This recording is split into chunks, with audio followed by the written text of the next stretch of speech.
Ladies and gentlemen, we're going to get started. If you guys can go ahead and get seated. There we go. All right. So most of you have been with us all day in different sessions. This one is a little different because we've been talking about different use cases throughout the different companies, and we've been talking about specifically your funding, regulations, policy. This is a special conversation because we have something very specific, near and dear for folks who live in Washington, D.C. specifically. You know, everything in this game has been, you know, some people are working on things right now and ideating, other people are scaling. This is a conversation about what steps DC is actually taking to get into the metaverse. We're very honored and blessed to have Director Chrappah with us, who's the head of DCRA. He will speak more in a few minutes about use cases that DC is focused on. The moderator of this panel is Anthony Schaap. He is the CEO of Social Driver and also runs the National Digital Roundtable. What's special also about the moderator here is that he is a founder, just like many of you, and he's built his company over the last 10 years from an idea to a 70-person team worldwide. And that's a really big deal. So this is extra special for us. So let's get started. Yes.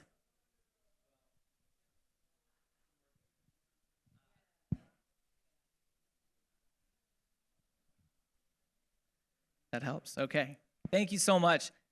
I know we're both really excited to be here today, but I'm especially excited, as a startup founder myself. And I think it's just tremendous we can get this community together and learn from one another and have these collision opportunities here. So thanks to everybody who made DC Startup Week possible. My husband, Thomas Sanchez, and I founded Social Driver 11 years ago in DC, and the metaverse is a really important topic. We're thinking about what's happening, so we're so honored that we have Director Chrappah with us today. I'm going to introduce him briefly, and then we'll just dive right into the conversation, and we have time for questions from you all, so be thinking about your questions for the director.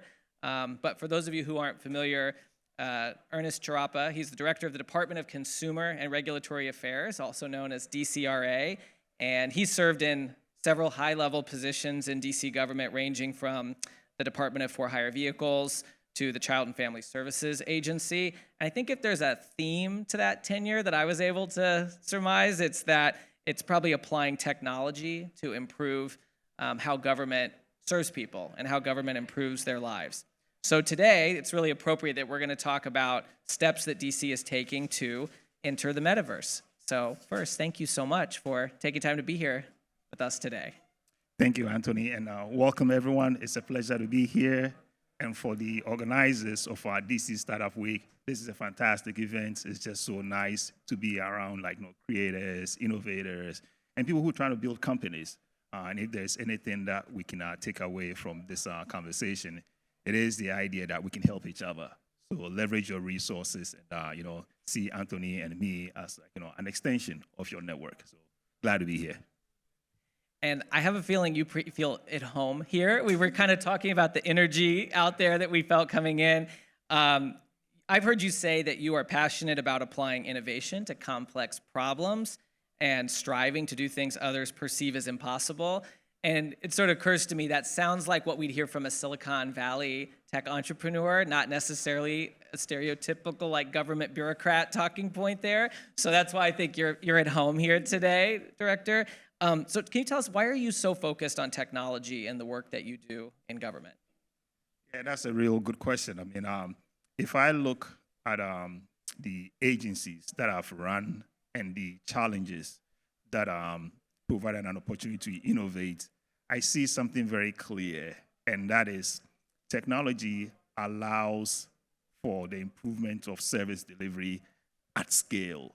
So if you want to help a lot of people in a short period of time and make an impact, tech got to be part of your toolkit. And that's been my journey. If I look back to when I was a deputy CIO with Child and Family Services, the agency is focused on protecting children through the child welfare system. We had social workers, a couple of hundred of them, who would go out in the field, do visits, and then come back and then have to type their notes. What that meant was that if the supervisor or a manager wanted to find out the status of a case, they had to wait. And what that also meant was that the social worker did not have enough time to spend with their family. So recognizing that problem, we decided to modernize the legacy case management system they had. But that required us to get a whole bunch of approvals from the federal government. It was going to take forever. So we created a set of application program interfaces, APIs, and integrated that with a mobile app. So all of a sudden, a social worker will open an app, they will see their caseload, they'll see their calendar, they'll be able to find out the history of a particular child and family and just go about their business.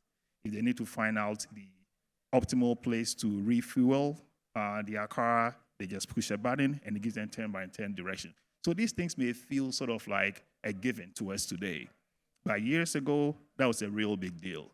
And we were the first jurisdiction to give social workers a secure mobile app. So that's just like one example. Another example is looking back in the transportation sector. When I was director of for-hire vehicles, that was at a point in time where taxis were just getting crushed by ride-sharing industries. People were losing their shirts, their income. And then we also noticed that there was a growing trend around refusal to haul. What that meant is that you book a ride on ride-sharing platform, the driver comes, and then maybe they see the color of your skin, and then they turn around. Or they'll call you and say, oh, where are you going? If it happens to be a short trip, click the cancel. So that was sort of like discrimination in the digital age. So as a regulator, we had to figure out how to just integrate all these services and address those challenges. But we also realized that taxis were a step back. They had analog meters. What we did was give them a digital meter and create a digital infrastructure where we would track trips in real time across cabs, ride-sharing vehicles, and understand the transportation deserts so that we can create targeted policies. So that's just a few examples about using technology to help thousands of people in a short period of time. I love the first example, especially because my sister's a social worker, and that type of technology really changes the way they deliver services. You said people sometimes see this stuff and they think it's a given, right? But somebody has to drive it forward. Somebody has to make it happen. It's very complex. You've been successful at getting buy-in, and I just wonder if you could talk a little bit about that, because whether folks are wanting to know what DCRA is doing or whether they're thinking about their own organizations, getting buy-in is really difficult but critical. Without buy-in, you're dead in the water. You can have the best tech stack, you can have the best technology. When people don't see how it benefits them, you will come across so much resistance, you lose a very little head that you have left. So investment in people, understanding the user's needs, and communicating clearly what is a benefit as well as what is a risk for them, I think earns you the trust, and it doesn't hurt where you have a reputation of being able to turn things around. But at the end of the day, tech is wonderful, but if you don't have buy-in, you're not going to get anywhere. So you should make that investment. If you are thinking about system-wide changes, you should make investments in people, culture, get that buy-in, and then technology will help you outperform your peers. That's great advice for businesses and government alike. When Mayor Bowser appointed you to run DCRA, she said, and I quote, "The needs of the city are different than they've been in the past, and we know the agency has to evolve to serve them." And that was before the pandemic and all the effects of the pandemic. So, I mean, this has been magnified further. Can you talk about this evolution at DCRA, and specifically how have you used technology to transform the work of DCRA over the last few years, and what can we expect looking forward? Sure, just a bit of background. DCRA is the city's regulatory agency that oversees construction, business licenses, occupational licenses, rental housing. So if you live in the city, you want to do business in the city, or you're even visiting the city, you interact with DCRA at one point. That's just what it is. Back in 2018, customer service satisfaction was not where it needed to be. It was in like the low 30s. There was a lot of frustration. And what the mayor pointed out was that the needs of our residents and business community had evolved because we were in an on-demand economy where you can push a button and someone will come walk your dog for you. You can push a button, you can get a ride wherever you need to go. If you need to see a doctor, you can push a button. So that push button mentality have permeated the society, and consumers expected that from government. In realization of that need, we decided to go on a digital transformation within 18 months. That sounds super aggressive, almost impossible. Failure was very real. The first step we took was just modernize our website, make it accessible from mobile devices. Because if you can get business done from a mobile device, I'm sure you can get it done from a laptop or a desktop as well. So that was like the first step. We also made investments in a CRM, a customer relationship management system.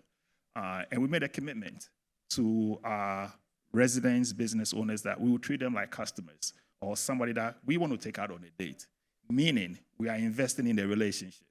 The first transaction may not be as smooth as you like, but we'll put in place metrics to monitor that so that the next time you engage with us, we'll try to get you to a better place. And we were able to, train our employees to take advantage of these new technologies. And in about 18 months, we moved all our services online, every single thing, eliminating the need for somebody to come to our building, pay $26 in parking, go stand in line, go deal with a bureaucrat, and then leave with frustration. The fact that you can conduct business in your pajamas or from your office without having to come to the bureaucracy was a huge win. And it translated into results. By the end of the digital transformation, our customer satisfaction scores were trending in the high 80s. That's a 50-point increase in just a short period of time. So when we talk about making an impact, adapting to the needs of residents and customers, these are just a few examples. I thought you said consumers are used to that push button, and they're also used to the star, right? How many of the stars? And you saw that go up a lot. We're very grateful we don't have to go in person anymore when we can do things online. So I know the business community loves that. So I think many people would be surprised. In fact, you told me many are, when they learn DCRA has a Metaverse strategy. I don't know how many of you knew that, but that's one of those things that many of us were surprised to learn. And so before we get into what that is, I want to just take a step back. How do you describe the Metaverse and this phenomenon to people who may not be very familiar? Because again, we talked about that buy-in that we have to get. And why are you a believer in the Metaverse? I describe the Metaverse as some virtual world that you can access with some special software or hardware. The hardware could be a pair of glasses. It could be a headset. There are brands like Oculus, Halo. There's a whole bunch of them. And then there's software like a browser. Brave browser is one. So if you demystify the technology around it, it's basically a virtual world where you get immersive experiences, and you can do the things that you do today in the physical world and a lot more. That's just what it is. Yes, there's a lot of buzz around it. Even McKinsey and Company said it would create about, $5 trillion in value by 2030. So now this is something serious. What I find particularly interesting is the underlying technologies behind that. You have blockchain, you have like cryptocurrencies, you have non-fungible tokens, people say NFTs, you have Web3, people are saying that's the future of the internet. So if you look at what is actually driving the metaverse, you would see that it has applications for individuals, companies, and society at large. The best way, I think, to get involved is to just do something. That's how you learn. And we just decided this is going to be part of our digital transformation strategy. We've gone through the phase of putting services online.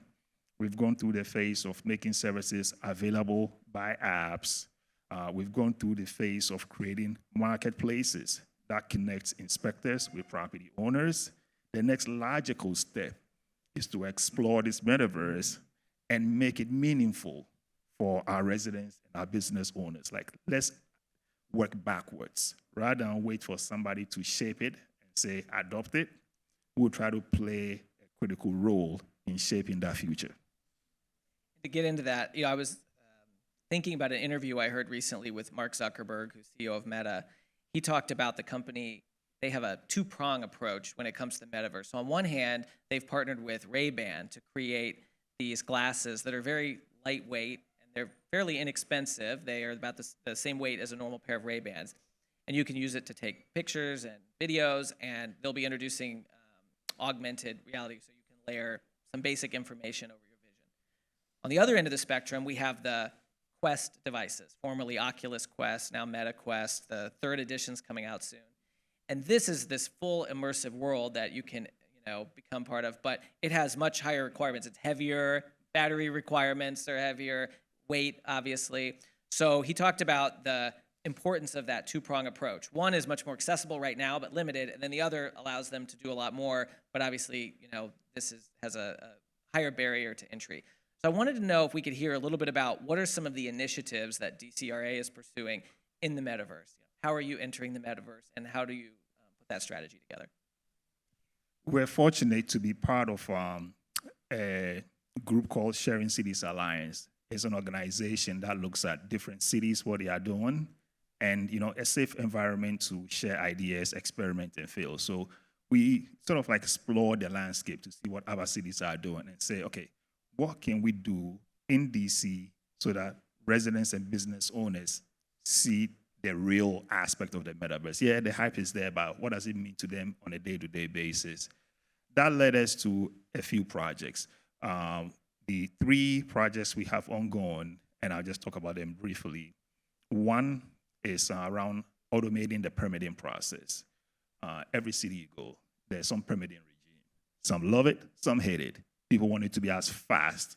And we've made investments in making permitting really fast. In fact, when the pandemic broke, we were one of just a narrow group of cities who had everything available remotely, whether it's permitting or inspections. But we feel we can do a whole lot more. In looking at the permitting process, we discovered that architects and engineers will create designs in 2D, 3D, and then they will send us PDF files because that's sort of like what the application calls for. A PDF file, you read it, you make comments, and send it back. It doesn't have rich data elements embedded with it. So what we are aiming to do is give architects and engineers another option.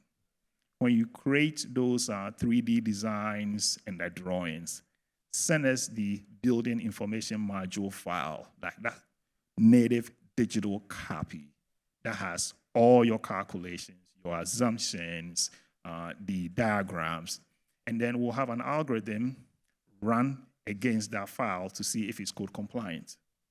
If it passes that test, we move the file for permit issuance and create a digital twin. What that allows us to do is, 1, speed up the permitting process. 2, if you are a homeowner or a property owner, now you have a digital copy of your building. The next time you want to do renovation, you don't have to start from scratch. You understand the floor plans, you understand the layout, you understand how the wiring has been done, you understand how the plumbing has been done. Like, that empowers consumers in ways that is currently not available today. So that's just one example where we are taking this metaverse strategy, metaverse technologies, and making it meaningful for DC residents and business owners.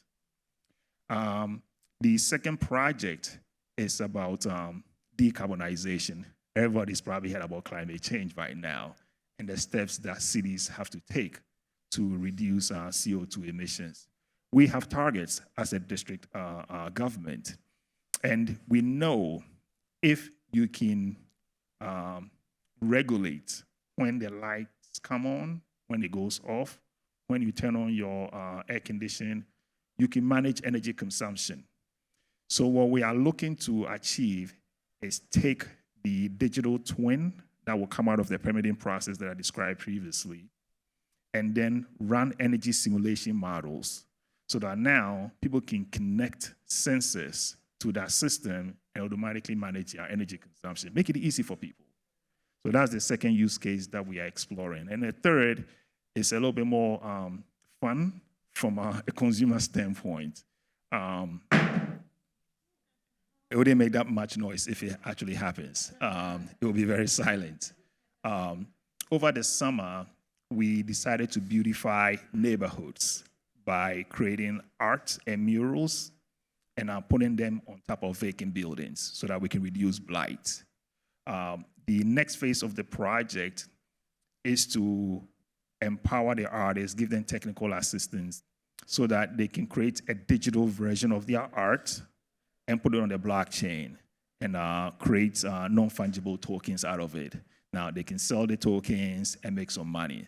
So for us, it is a way of making social impact, community impact, making artists tech forward, and also making them very digital, increasing their digital literacy through this project. That's awesome. And I just saw an article about artists creating digital assets in the metaverse through what the example I saw was with Decentraland, and generating a huge amount of revenue. So I think the important thing for folks to know is some of these ideas that you're sharing are going to happen in the future, but some of this is tapping into a market and activities that are happening right now. It's not something that's going to happen, it's actually happening. And so you're figuring out how to align with it. Totally. I mean, this is not 10 years away. This is not 5 years away. This is today. You have technologies that are impacting people. People are making money. People are getting to new markets. People are also learning what doesn't work. Like there are scammers out there. So as a government, we, at least from the built environment standpoint, DCRA, is just focused on things that people can touch, feel, and get an immediate impact. We know there are sister agencies who also have different metaverse strategies. My colleague who is running the Department of Insurance, Securities, and Banking has been putting out messages around how to avoid crypto scams. We regulate buildings, so our use cases are around the built environment and the energy that is being used. So there's just like a lot happening, and it creates an opportunity for entrepreneurs, builders, creators to just get involved and also increase their economic prospects if that's the path they want to follow.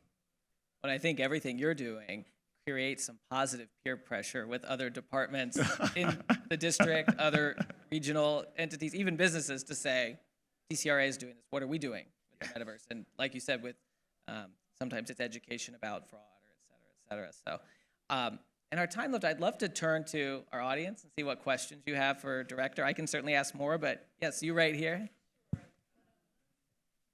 Good afternoon. I'm Theodora Brown. I'm a lawyer here in D.C., and I represent businesses and nonprofit organizations. And I've been a consumer of DCRA for about 30 years now. And so I've seen the changes, I've seen the improvements, and how technology has allowed us to get there. But there's still some glitches in terms of how we interact with the consumers of your agency. And I just wanted to know how you are getting the word out that you are all, you're all online, you're doing your work differently now, because on the other end, what I see is, you've changed the website and we have to figure out how to use the website. So what are you doing to inform your consumers about the changes that you're making at your agency and how it benefits them going forward? Thank you. There are a number of things that we invest in around community engagement and getting the word out. Our newsletter is a big channel. We also have done campaigns to residents to say, let's have your email address. We are not selling you anything, but we are going to keep you plugged in.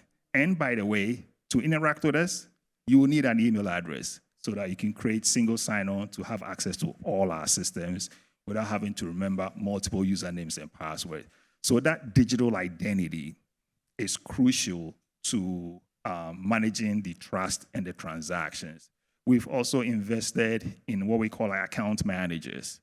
So the city is divided into 8 wards, and we have a staff person dedicated to each ward where they hold community meetings, they attend community meetings, they keep the community scrubbed in on our initiatives that are ready for prime time.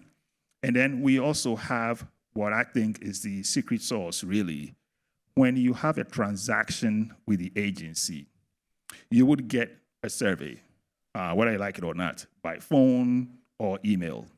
And once you get that survey, you get to rate your experience on a 5-star basis.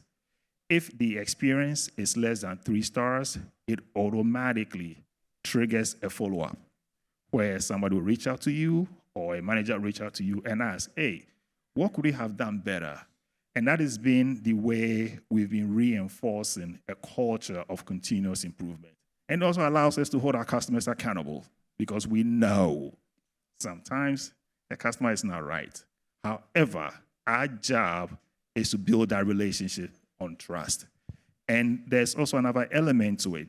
All these interactions go into the customer relationship management system so that when you call the next time or you email, automatically the person who is going to deliver service to you has a color chart in front of them. You don't know. It is based off your sentiment. So if the previous interaction was excellent, it will be green. If it wasn't so excellent, it will be yellow. So that representative automatically knows, all right, let me take this customer off the ledge and let me try to give them some tangible value immediately. So,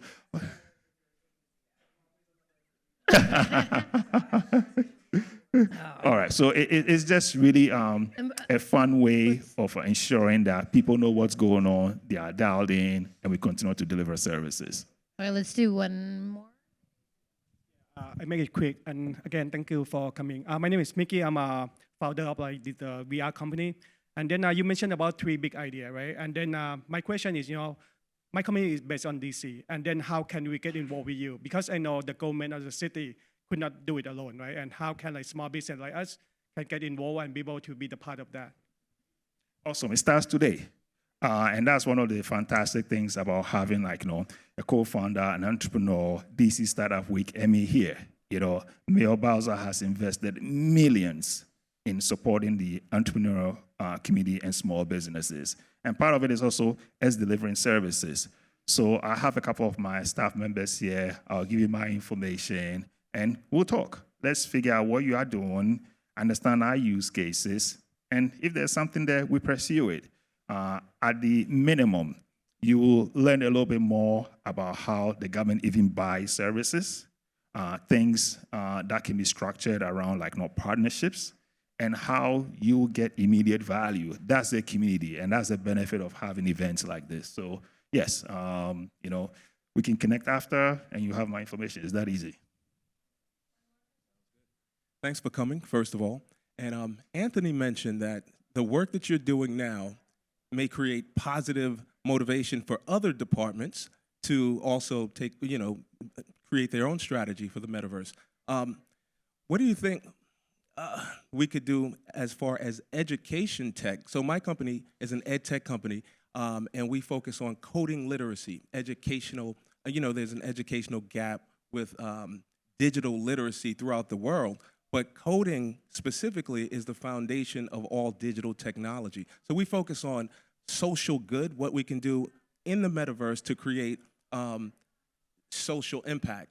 Are there any initiatives that you guys are thinking of joining that has to do with ed tech? That's a really good question. I've not thought about it from the lens of ed tech, but what I do know is that if you are making investments or have figured out a model to increase digital literacy, there's a place for you in our metaverse strategy. I'll give an example. Reviewers do technical work, like structural engineering, making sure that a building can handle wind load speed, and the building code changes every 3 years. So they got to be on top of their game. There are manuals and training that they have to consume. If we can shorten the learning curve on new codes, that makes it a lot easier for us to deliver services. So I share that example for you to see how what you figured out or what you've built your company around can help in the government space. Until perhaps you'll have some ideas as well. Yeah, no, I like that. I can't top that. And I know we're getting to the end of our time. I just want to say thank you, Director Chrappah, for being with us today. We heard some really important things. Number one, DCRA has a metaverse strategy. We heard that the focus is to improve people's lives. It's not just about the technology. And that there are 3 specific areas you're focused on right now that we can all learn more about. One is to speed up the permitting process. One is to work on our carbon emissions, which is very important for all of us. And lastly, to help artists who are beautifying the city create non-fungible tokens. So it's a great way to expand. So I think it's pretty impressive what we've learned. We just want to say thank you for being here, and please help me thank Director. Thank you.